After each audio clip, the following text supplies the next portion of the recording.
All right, welcome back to the 2-Minute Warning, episode 403, back on the topic of the NFL. Today, Jay and I are going to be looking at whether or not the Miami Dolphins should take a quarterback in the upcoming NFL draft. Obviously, a lot of indecisiveness among the fans with Tua, whether or not they should keep him, so this is a legit question. But before we get into that, question of the day, and that is, who is the Miami Dolphins' all-time franchise sack leader? Again, if you know the answer, comment below, and if you don't, stick around to the end of the video and we'll discuss it then. But Jay, obviously a lot of mixed emotions about whether or not Tua is the future of this franchise. Should they pursue a quarterback in the upcoming draft? My answer is going to be no. As I said before, I'm not a big fan of Tua Tagovailoa. I don't think he's the absolute franchise answer for the Miami Dolphins in the long run. But right now, who am I to say he isn't? And therefore, who's anyone to say he isn't? It is way too early. He's played in his rookie season, but even then, he only had a little bit over half a season. They kind of babysat him, bringing in Ryan Fitzpatrick. A couple times he performed badly, which did turn out to win the game. But really, Tua Tagovailoa, when you're a rookie, you need to go through the rough times and learn the ropes. You need to go through the tough games. You need to earn the losses, learn from the losses, and take something away from the experience. You're not going to go undefeated your rookie season. And to me, they need to stick with him one more year. He's got a little bit of experience. I think they'll keep Ryan Fitzpatrick for a backup plan as well if things turn out bad. To me, if you draft another rookie quarterback, you're just going to have what Tua was last year, a quarterback that has rookie mistakes. You don't very often see a Justin Herbert where a guy comes in with very little mistakes, ready to win right now, no matter what. A Zach Wilson, Justin Fields, Trey Lance, whoever you're looking at, number 3 overall, I think can maybe be better than Tua, possibly, but say on a scale of 1 to 10, Tua is a 7, and somehow this quarterback you draft is an 8, that really will not change the Dolphins completely. To me, if they're looking to change up a quarterback, look to trade one. Look for Russell Wilson. Look for Deshaun Watson. Look for Sam Darnold. There's other options out there that have proven talent.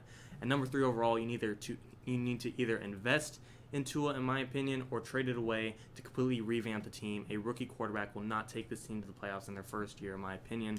Therefore, I think you stick with him. Number 3 overall, either give him protection or give him weapons. You need to invest in him and help him better under center. To me, the Dolphins have a lot of options. Yes, there's speculation they might take someone at number 3 overall, but who's to say they won't draft Penei Sewell at number 3 overall and then at number 18 pick up a Mac Jones or Kyle Trask or whoever they're looking at late in the draft. That is an option if they're looking to surround whoever the quarterback is and then address who the quarterback is later. That is a possibility, but to me, Tua Tagovailoa is the answer, at least for now. Yeah, I'm gonna say that they need to give Tua more of a chance and certainly not draft a quarterback this draft. I immediately go to the fact that Tua obviously was a rookie last year, but he did the most important thing, which was he won games when he was in. He went, I think, 6-3 as a starter. He had games where he threw for, 90 yards and a half or 120 yards total in a game, but he found ways to win football games. And I would say you look at teams across the league, the Bengals, the Chargers, for 2 examples of the 2 best rookie quarterbacks last year. You had great output from the quarterbacks, but the team did not win football games. I think you have a better situation in Miami where you have a quarterback that maybe doesn't throw for 200 or 300 yards but wins football games. So I think they stick with Tua, and I'm certainly thinking early first round you go with the lineman, you go with Penei Sewell or the one from Northwestern. Rashawn Slater. Definitely 2 good options there. Now, the thing is, you made a good point. Adding another rookie quarterback to the situation with Tua doesn't help anything because what's the situation with Fitzpatrick? He's returning to play in Miami? He's or just a free agent, undecided? But it's likely he'll come back. Okay. He wants to keep playing football. Well, I think he was a key for Tua's success that he did have because you had Fitzpatrick, who's by no means a superstar, but he's a veteran. He knows how to play football. He knows how to win football games. So he was able to really help Tua succeed. And I think, say he doesn't return, you don't want Tua and a rookie quarterback in the mix. And I think Tua, with just coming off a 10-6 season, should be the future of the franchise for now, at least. Yeah, while it might not be as dramatic as the Philadelphia Eagles, to me, if you draft a quarterback, you just get a similar situation that you did with Carson Wentz and Jalen Hurts, and you don't want to see that. You brought up a good point as well.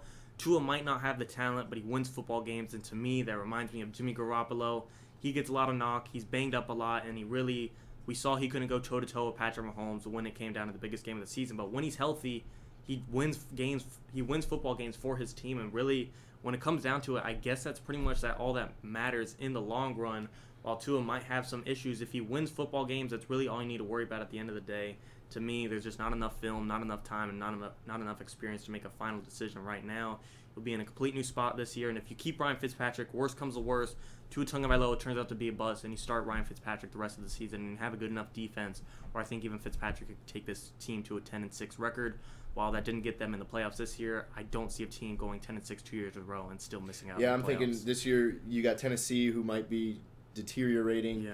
You got the Colts, who could be a 12-win team or an 8-win team with Wentz. So I think if Miami takes another 10-6 season, I'm definitely saying that they're in this year. And also, the possibility, yes, with their later first-round pick or even second round with a quarterback like Kyle Trask that could easily fall back, or even Mac Jones. I'm not sure where he's really projected, but I would say he's a late first-rounder at the high end. Yeah. So that is also an option, but that doesn't really make sense for a team like Miami.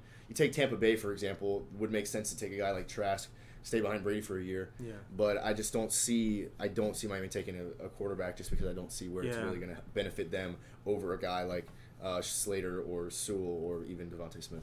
Yeah, this is a team that Kyle Pitts went 10-6 with a couple of holes, and really in one off season you could fix every gap you have on your team. You could get an extra receiver on your weapons, such as Jamar Chase, Jalen Waddle, Kyle Pitts, Devontae Smith. You could get protection for your quarterback, Penei Sewell, Rashawn Slater, and even second or third round you could pick up a running back that could fix the backfield. Myles Gaskins, your current running back, is viable, but second, third round, if Travis Etienne, or Najee, Trey Sermon, Najee Harris, who Tua has announced he wants to play with again, is available, this is a whole new team that has filled all the gaps that they needed to fix on. Many teams in the NFL have gaps that can't be fixed in 1 to 2 offseasons. It takes a whole 3 to 4 years of rebuilding. Dolphins are in a win-now situation. Every problem that they do have, which is very little, can be fixed in just 1 offseason, and we haven't even mentioned free agency. Yeah, for me, 100%. The O-line, receiver, and running back position is definitely higher on the priorities list for Miami than another quarterback. 100% agreed. For sure. All right, guys, comment below whether or not you think Miami should pursue a quarterback in the upcoming draft, or should they stick with Tua 100%. But that's all for the video, guys. Your question of the day, Dolphins all-time leading sack leader is Jason Taylor with 131 career sacks with the Dolphins. Guys, thanks for watching. 2 in the morning.